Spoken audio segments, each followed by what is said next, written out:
Hello, and welcome to The Walrus and the Honeybee. I'm Steve Donahoe.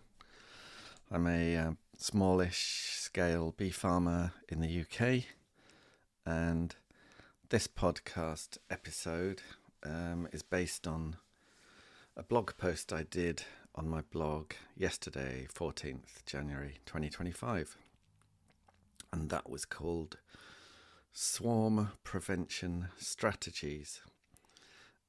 And it seems quite early, being the middle of winter, to be talking about swarm prevention strategies. But what I've been doing just recently is reviewing my notes that I made from my beekeeping throughout last season, and it's always interesting to see which ones swarmed, which ones didn't, when did it happen, that kind of thing. And it just got me thinking that it probably won't be that long before we're all trying to deal with that matter, and something to write about, isn't it? But before we get into that, I've just seen a YouTube video posted by Ian Stepler, the Canadian beekeeper, and it's about varroa mites and using Randy Oliver's spreadsheet model, possibly amitraz losing its effectiveness, and all that good stuff, with a view to sort of trying to explain the phenomenon that they've got in North America presently, which seems to be higher losses due to kind of exploding mite counts in the autumn, just at the wrong time. So he does a really good job of walking through the model and giving his vast experience on the subject. So definitely recommend that. But anyway, here in the UK, in my part of the UK, we had about a week of snow on the ground, everything frozen. I quite like that for the bees. I'm sure the bees don't particularly like it, but it gives them a brood-free period, I think, and they cluster up. And I've been round yesterday. Actually, I've been round my nuke yard, checking the weight of the nukes and popping the lid off and having a little look, because I use polystyrene nukes with a clear cover, so I can open the lid and look at the bees without chilling them or letting them fly or whatever. And so all the ones I checked, they were all alive and well and all a good weight. So that's encouraging. Just drinking my tea. Very good. So yeah.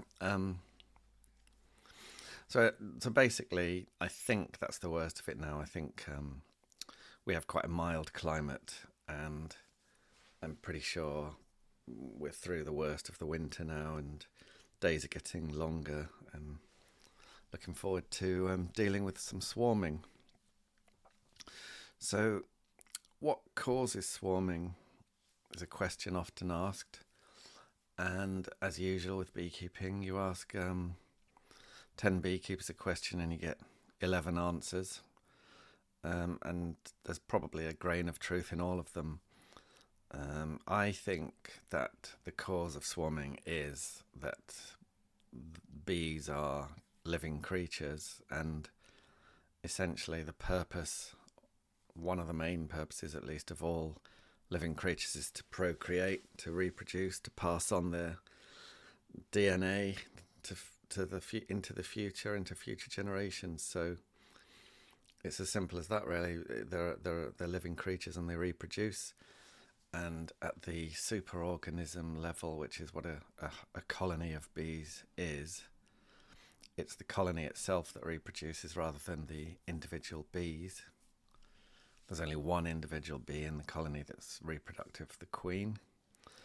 But the whole colony acts almost as a single organism, and its way of reproducing is the swarm. And obviously for beekeepers, that's, well, on the one hand, it's an amazing sight. It's an absolutely incredible sight to see a swarm leave a colony. The air just gets completely full of bees. It's an amazing thing to see.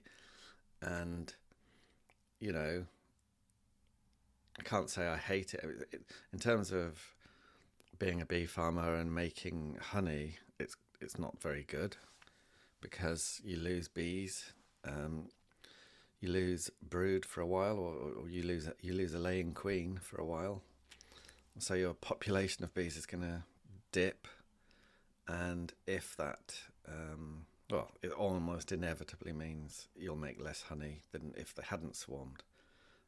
So apart from all the other things like annoying neighbours if you have them, or if you don't get to a swarm, after a colony swarmed, they don't just leave it at that. They can have further swarms with virgin queens, and if you just leave the colony alone, you might find, you know, there's very few bees left, and that would just be terrible.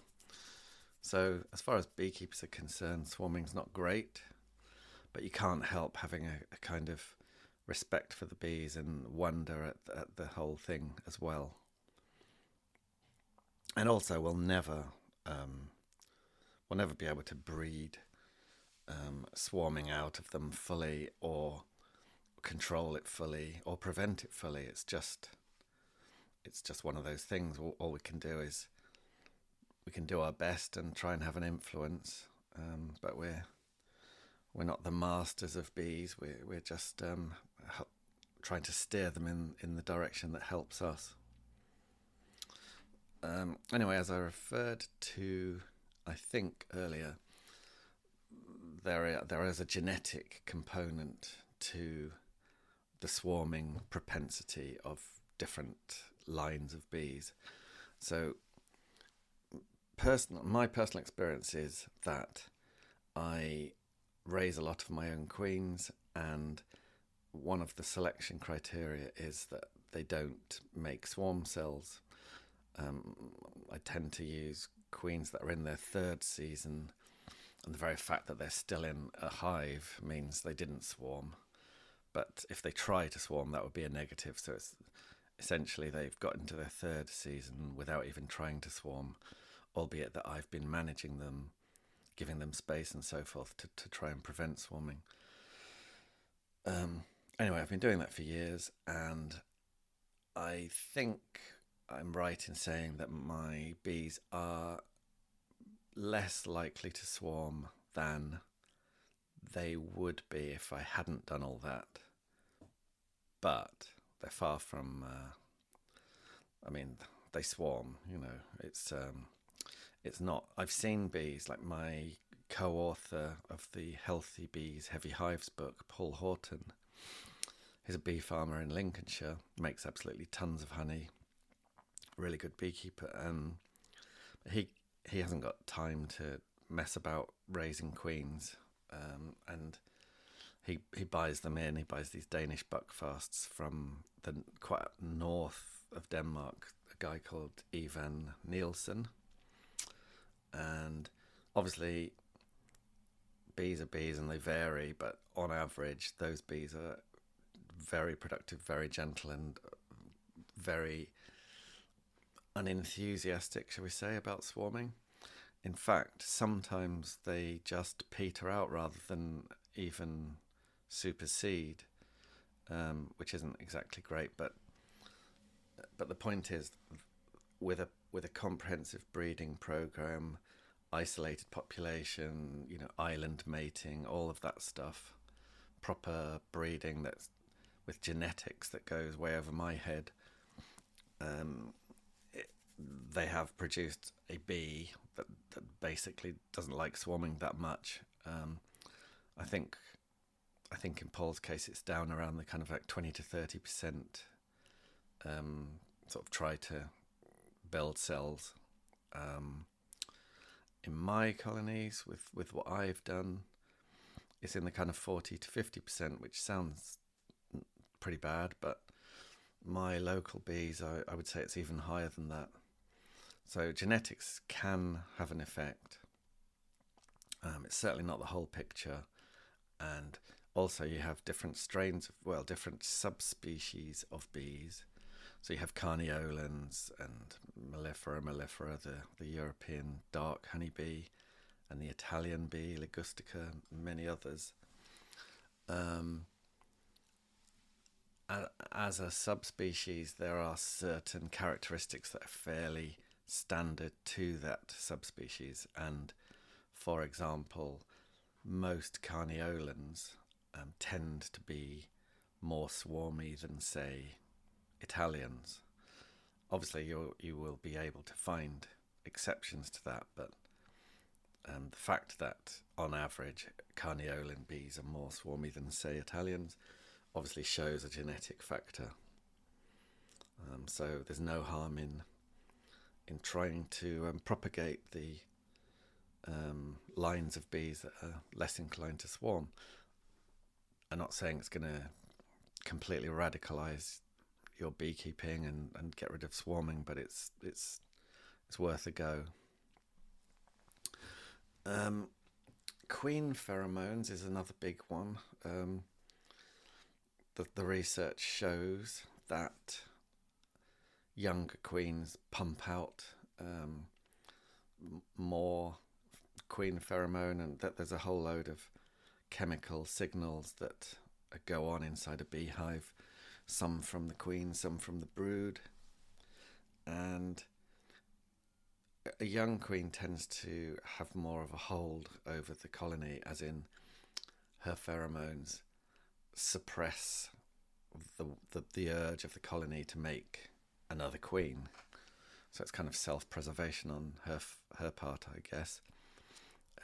If her pheromones start to wane, the bees will replace her, and her pheromones tend to start to wane as she ages. So there's a clear relationship between the age of a queen and the likeliness of that colony to swarm. So that's just another factor. Another big one is the congestion of the brood nest. So as colonies are building up in the spring very rapidly, the weather improves, suddenly there's forage, queen starts laying, and there's an explosion in honeybee population. And this eventually culminates in swarming.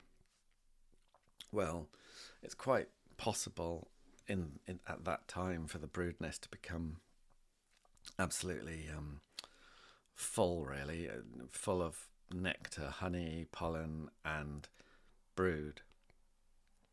And that's kind of like the main job of beekeeping in this time is all about relieving that pressure and ensuring that there is space for the queen to continue laying. It's definitely not in our interests for the queen to have nowhere to lay. And the fact that the nest is absolutely packed out with brood, that's one of the likely factors involved in a colony deciding to swarm, because really they're not going to. The idea of swarming is reproduction. So what the bees want is for the swarm to do well and survive and make a new colony, and they want the parent colony that remains also to do well and survive. And when both the parent colony and the swarm survive, they've doubled. But it doesn't always go that way, and many swarms don't survive. It's just a sort of nature, isn't it? There's lots of churn, there's lots of death, and lots of birth. So the colony will ideally wait for the conditions to be ideal for both the parent and the swarm to survive. So that means the parent's going to have plenty of brood, plenty of stores. The weather's got to be decent, there's got to be forage, all that good stuff. Another factor is the climate and the weather. So each region will have a time when swarming is most likely. In my area, it's between about the end of April and the middle of June, generally. About 10 years ago, it was more like early May, middle of May to the end of June. So it's all even in the 10 years, I've seen it get earlier.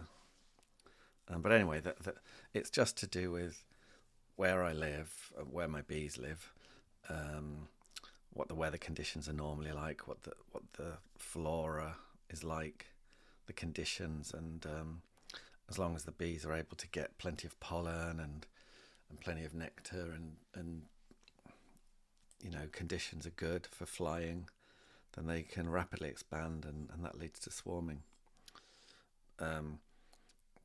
Lots of beekeepers say that there are certain conditions that make swarming more likely, and I think it's true that they need good conditions in order to swarm, because in the season just gone, we had quite poor weather in spring and early summer.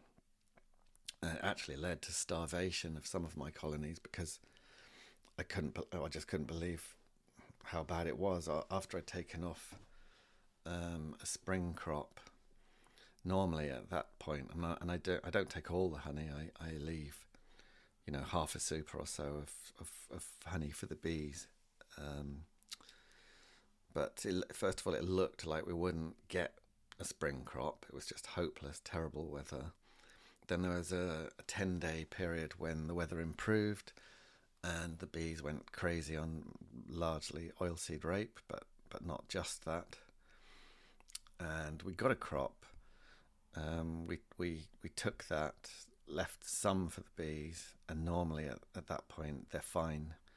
But this season the weather went bad again, and many of them were really on the edge of starving, and some did starve. So I had to actually feed some syrup in frame feeders in June, which was not ideal. But once the weather changed, it was fine. But anyway, that wasn't a very swarmy season, because you could see that they'd made queen cells, but due to the terrible conditions, they'd kind of chewed away at the sides and killed them. And it did actually mean that some decided to swarm a bit later, like in July, which is quite unusual. But many just gave up. So clear indication that the weather is a factor. So when we talk about ways to prevent swarming, the idea is that we're being proactive. If you just wait until things have gone to a certain point, it's sort of too late. If the brood nest is absolutely crammed, the building queen cells, it's pretty well they've decided they're going, and that's not prevention. That at that point you're dealing with controlling the swarm. So this is all about prevention. So way before you get to the queen cell stage, there are things you can do to kind of put the bees off or delay them, so that hopefully you can get through this particular swarmy time of the year. And once they're through that, in my area, once it gets into late June, generally they're much more focusing on bringing in the honey and preparing for surviving the winter, even though it sounds silly because you're talking about June. It's just the way the bees are. They're always looking ahead, and so if they didn't swarm at the time that you would normally expect them to, and then they hit a big honey flow, they just get on with that. And then once they're bringing in the honey, they're not so much thinking about swarming. And then suddenly you're into autumn, and then it's right, we better get ready for winter. So you've only really got to focus on this swarm prevention for a certain window during the season. Sorry, I'm just glugging tea here. So anyway, as I said, one of the methods is through the genetics.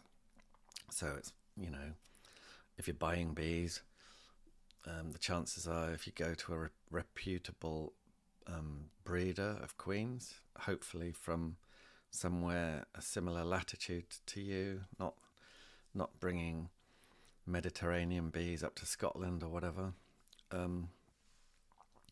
then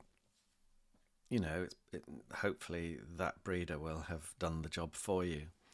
Or if you're like me and you like to make your own queens, it's just about selecting the right breeder queen. So pick one that is showing no signs of putting up queen cells. One of the problems I have is that the time that I produce my first queens is around about the time the bees want to swarm, or they even want to swarm a bit before I have my first queens, because I often don't get my queens mated until late June, and if the swarming is in May, I'm left with a situation where I don't have that many spare queens, which means that when I find a colony that has made queen cells, I leave just one queen cell, assuming that the queen's gone. And in my case, most of the queens are clipped.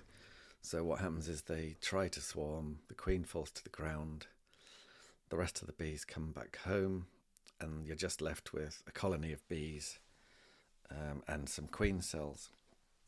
And so ideally what I would do is kill all those queen cells, leave it for a bit longer, maybe 5 days, 6 days or something, go back, kill any more queen cells, so at that point they're hopelessly queenless, and then I could pop a young mated queen of my own into that colony, and that'll be it. That'll be the end of any problems swarm-wise.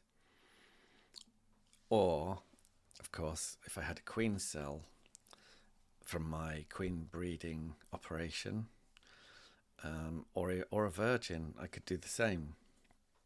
But very often I don't have that. And I have one or two, at the moment I have 9 queens that are overwintering from last year in small nukes, very small nukes, kind of mating nukes, and they would be available. But generally speaking, I end up, for many of these colonies that try to swarm, knocking down all the queen cells apart from one and letting them make their own queen, which is great. It works generally. But what I'm really doing there is allowing a colony that wants to swarm, I'm allowing them to make another queen, which is really not helping the genetics in the direction of non-swarminess. It's actually helping the genetics go towards the swarmier ones. So that's a problem. And I don't want to buy queens early in the season because they come from sort of Greece and much warmer places than here, and I don't think that's the best solution for me. So I think what I'm going to do next year is I'm going to try to kick off my cell building a bit earlier, and then if and when I get swarmed colonies, I'll hopefully have swarms. I'll hopefully have queen cells that I've made from a good queen, or even virgin queens that I can use inside these colonies that have tried to swarm, and therefore move the genetics in the right direction. So that's on my to-do list. Another strategy is requeening colonies. So many commercial beekeepers requeen annually. They don't necessarily requeen every colony every year, but generally I would say very few commercial beekeepers would have queens in the summer that are in their third season. Some of that is swarming, but a lot of that's to do with productivity, because as queens get older, not only are they more likely to swarm, but they tend to lay less eggs, have smaller colonies, and therefore smaller honey crops, which isn't exactly what a bee farmer wants. But yeah, there's certainly research that shows that the younger queens are less likely to swarm than the older ones. One paper I looked at, which I've referenced in my blog, I think it showed that they made 2.5 times the amount of queen cells as the older ones made 2.5 times the queen cells that the younger ones did. Anyway, there are different ways to approach this. So Gruff Rees in Wales, who runs a very good YouTube channel, Gwenyn Griffith, he's done a video where he's interviewed David Wainwright, who's a big commercial beekeeping guy in the UK. I think he's got 2,500 colonies. He's based in West Wales, but he has bees all over the place. And he's got a completely different way of doing beekeeping to many people, and Griff shows it in the video.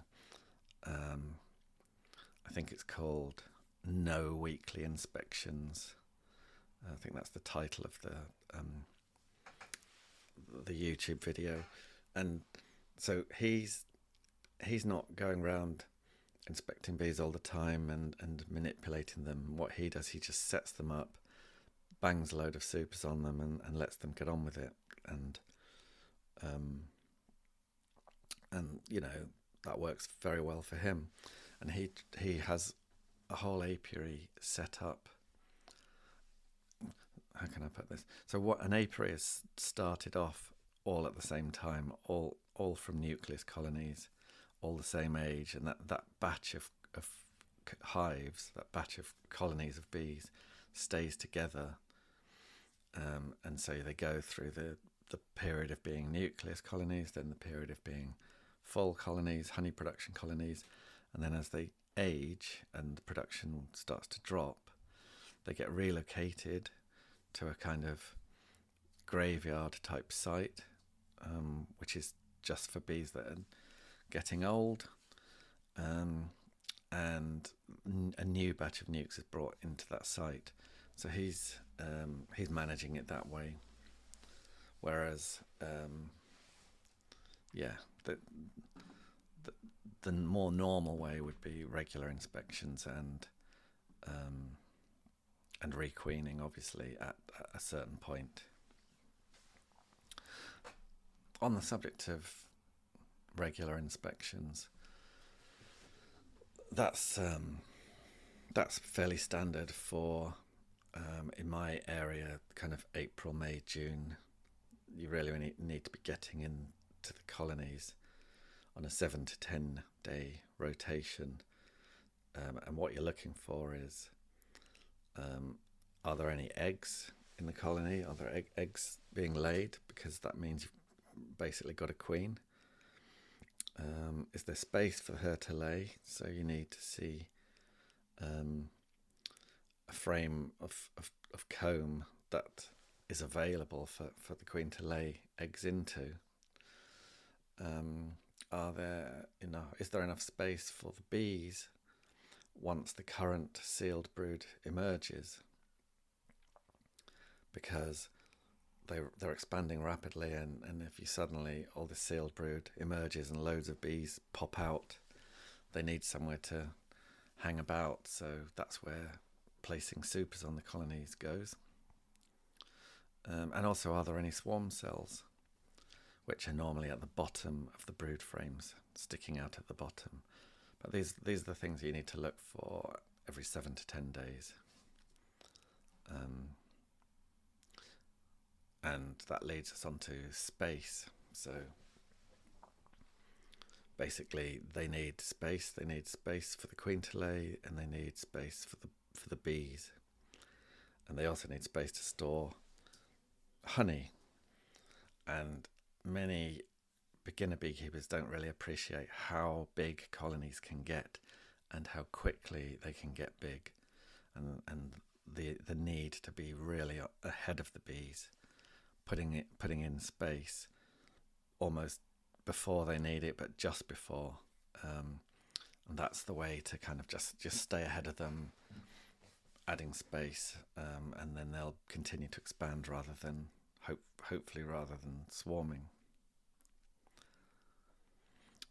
So as far as supers goes, the way I do it is, if I see sealed brood in the brood nest, I work out how many frames I've got. So if I've got, say, 4 frames with sealed brood, then I know that in the next couple of weeks, that 4 frames of brood will turn into about 8 frames of bees. That's a kind of simple maths that I'm using, this simple walrus that I am. And 8 brood frames of bees is kind of more like 12 super frames. In my case, I use mediums for supers, Langstroths. So that means that if I go into the brood nest and I see 4 frames of sealed brood, and any supers on the hive are, getting full, then I haven't got any space. I need to add another couple of supers, because if they're going to make 12 super frames worth of bees in the next couple of weeks, I'm going to want to give them 12 super frames of space. And why not kind of hedge your bets and make it 20, which would be 2 supers. And so what this means is that in the rapid expansion phase, and this is partly to do with the weather as well, but in the ideal scenario, the weather's good, the forage is good, queen's laying like a train, and I'm putting on 1 or 2 supers every 7 to 10 days as they're growing. And even if they don't use all of those supers for honey, they'll need it for the bees, and eventually, hopefully, they hit a decent honey flow, and they will use it for honey. But it's not just, supers aren't just for honey; they're also for bees.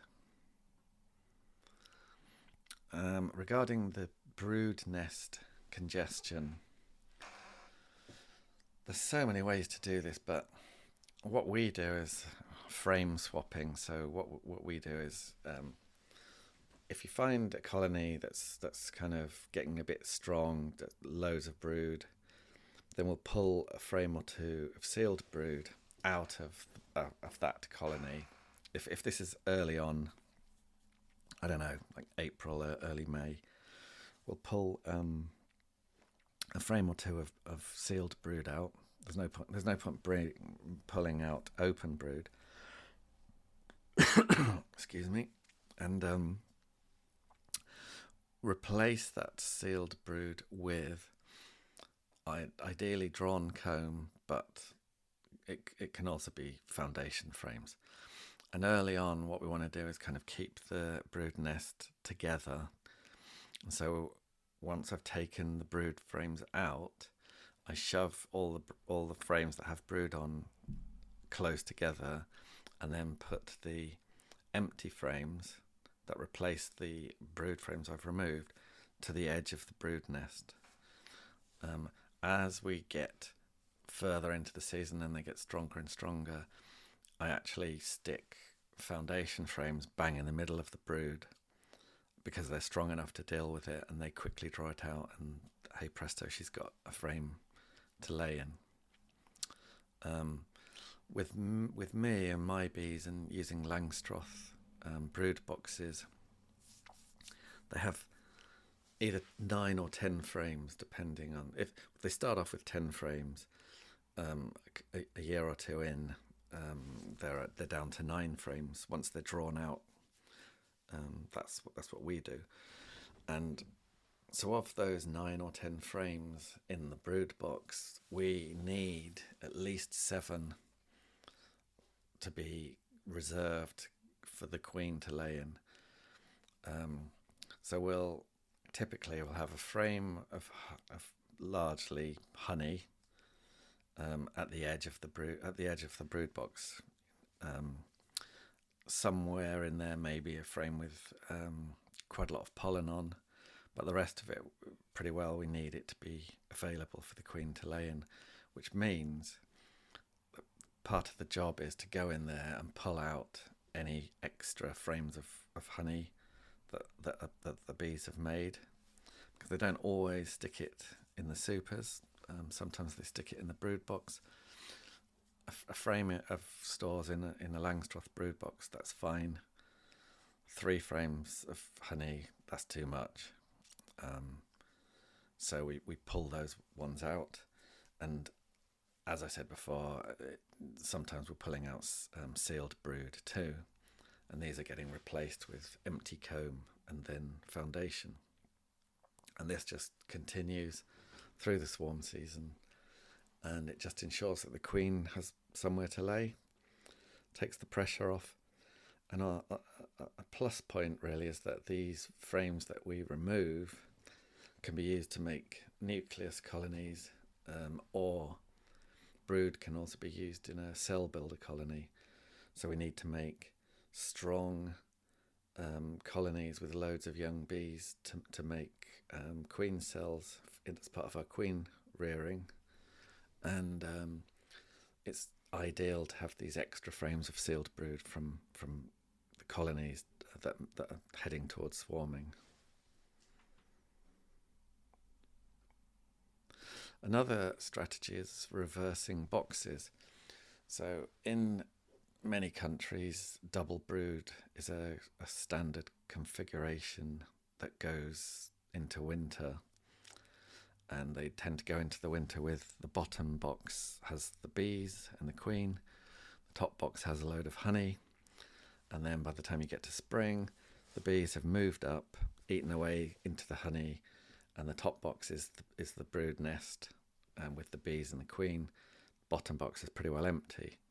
So naturally, a simple way of giving them space overhead, which is what they need in order to keep moving up and expanding upwards, which is what bees seem to want to do. You just reverse the boxes, so flip them round and so that the bees are back on the bottom and the space is overhead.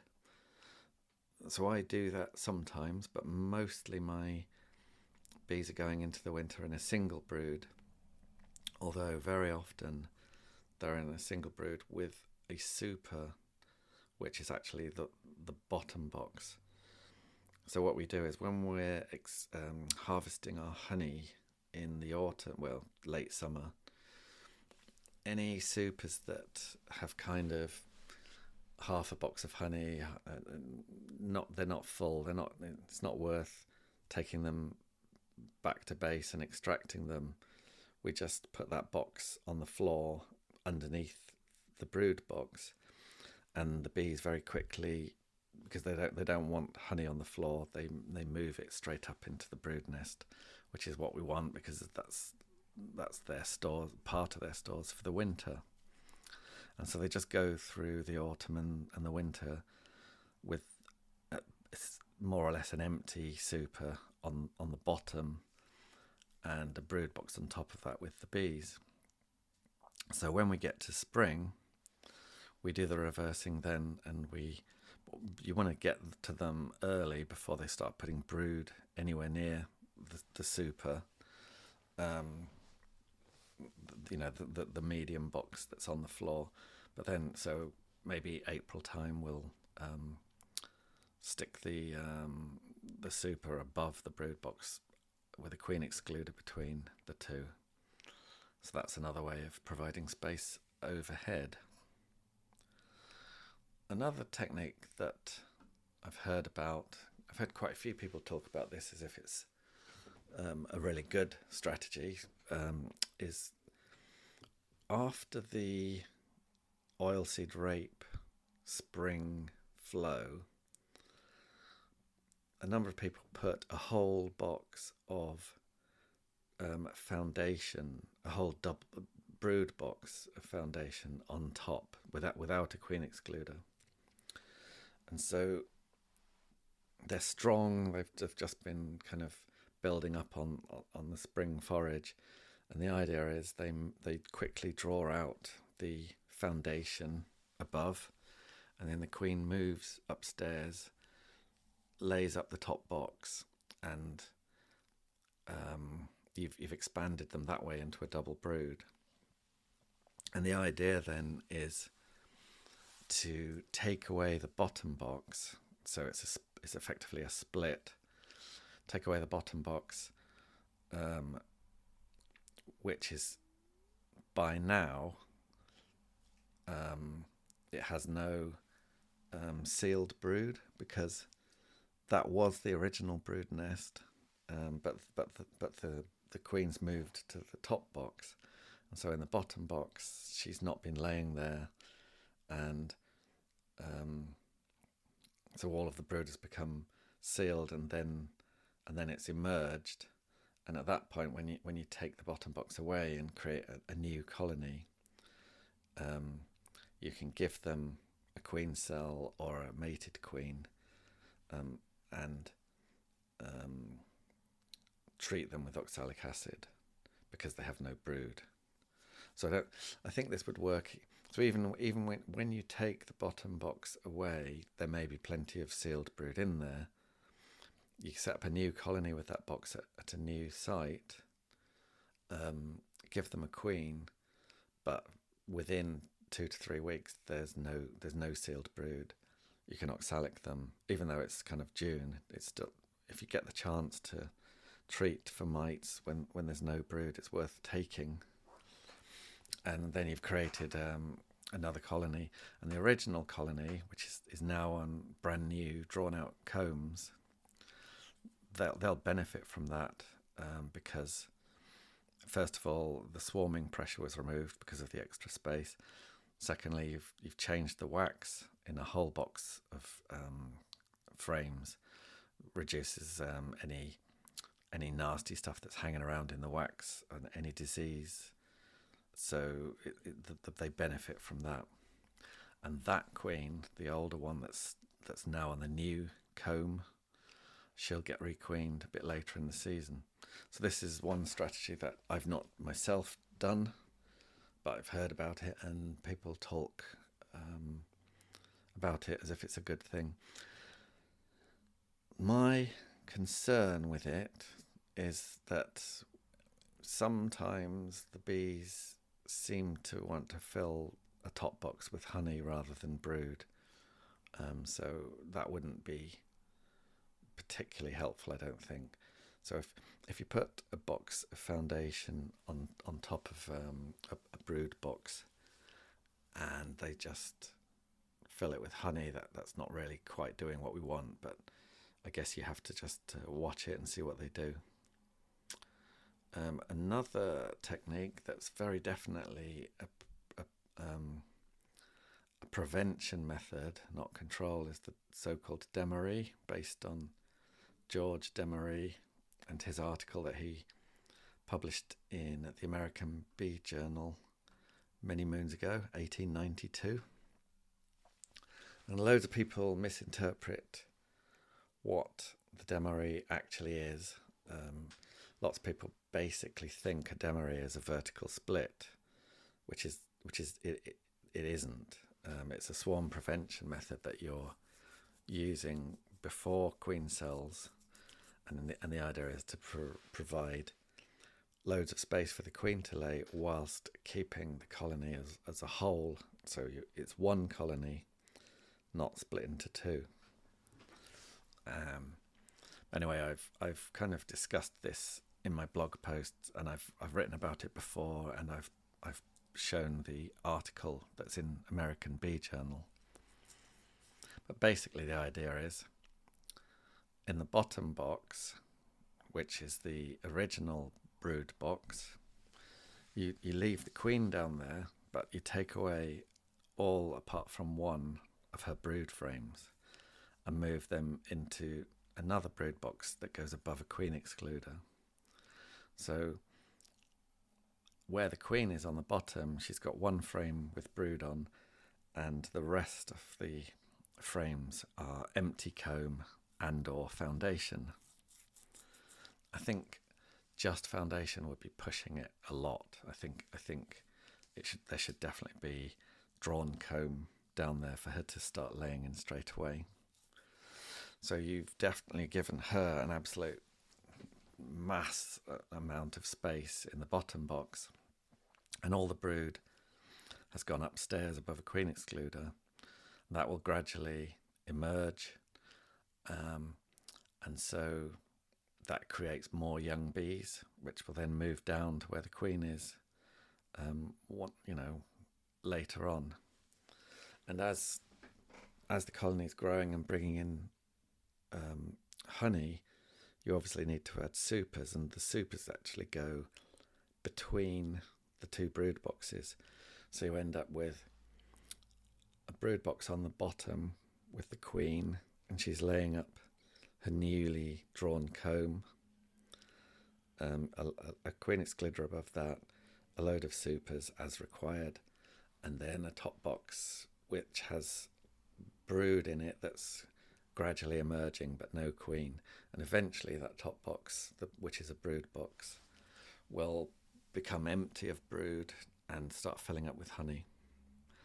But anyway, by the time that's happened, by the time the queen's relayed the bottom box and the top box has emerged and is starting to fill with honey, the idea is that you've gone through the swarming time and they're not interested in swarming after that. And not only have you prevented swarming, but you've got a massive load of honey, theoretically.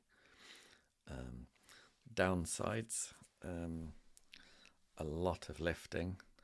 The top box, the brood box, when that's full of honey, it absolutely weighs a ton. And because it's a vertical stack, there is plenty of lifting, because you still need to inspect the bottom box just in case. And to do that, you've got to lift all those boxes off to get to it. Manley, who wrote Honey Farming, which is my favourite beekeeping book, back in the day, he wrote, I think he wrote that in the 1940s or something, 1940s or 50s. But anyway, he wasn't too keen on the Demaree, but he thought it was not appropriate for the UK because of our weather being quite unpredictable. And 1 minute you've got sun, and then, the next day it could be raining and cold for a week. And he was concerned that if the weather turns, then the queen in the bottom box with largely foundation, it would just end in misery. They would all just basically abandon the queen and not draw out the comb, and she'd die and it wouldn't work. And this actually happened to him, so he wasn't guessing. He tried it and it didn't work for him. But this is the thing with bees. You try things and they either work for you or they don't. And just because something works for one person, it doesn't always mean it's going to work for you, and vice versa. So we all have to find our own path. Nevertheless, a beekeeping method to prevent swarming that was written about by Demaree in 1892 is still being used and working today. So that's quite impressive. Another thing on the brood nest congestion and space thing is this idea of checkerboarding, which was something that a guy called Walt Wright in America wrote about, and he had some forthright views on the subject, and he used to work for GE, General Electric, which is a company I worked for back in my past, and I think he brought a sort of engineering kind of perspective to his beekeeping, and he studied them and made observations, ignored what the book said, and figured out what he thought was going on. And I think quite a large slice of what he observed may well be true, but I don't necessarily agree with his conclusions that checkerboarding is the answer to all our problems.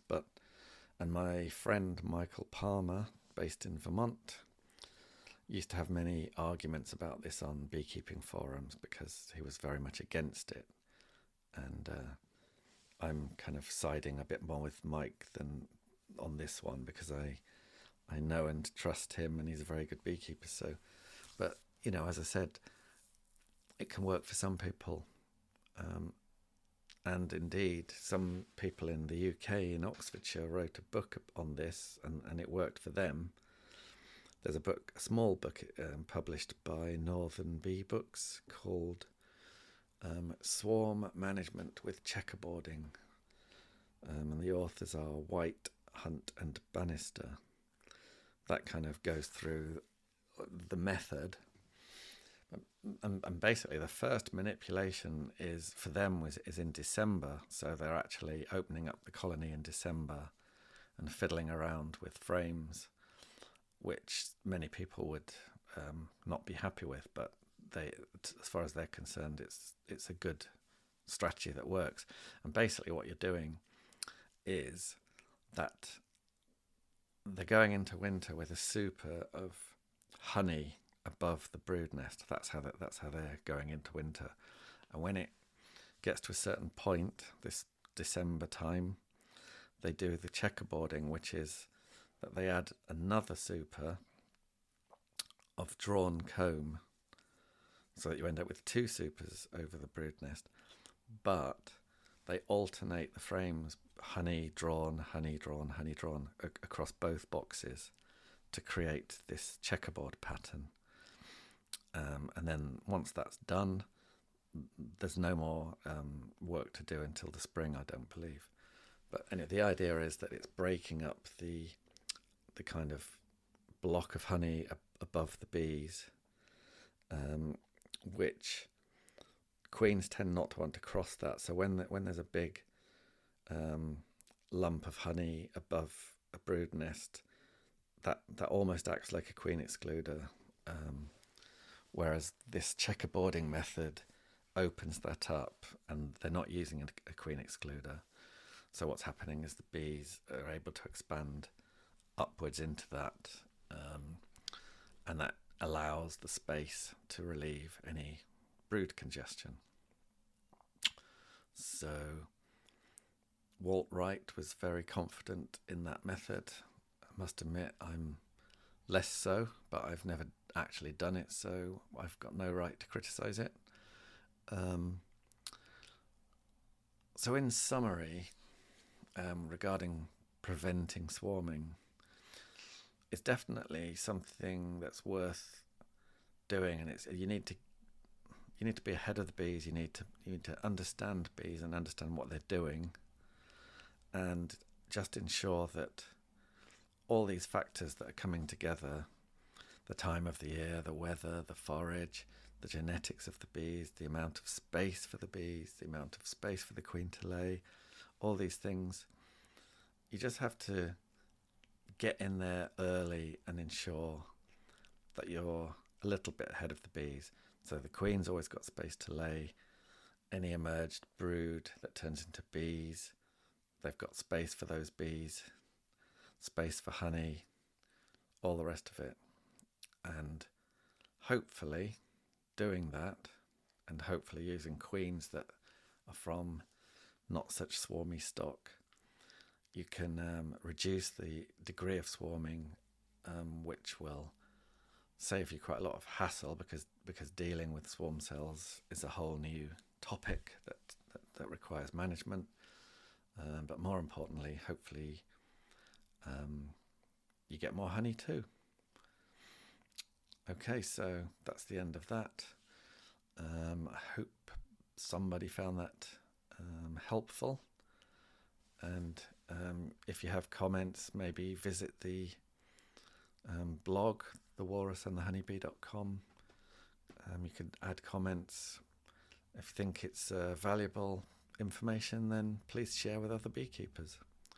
Thank you very much and have a great day.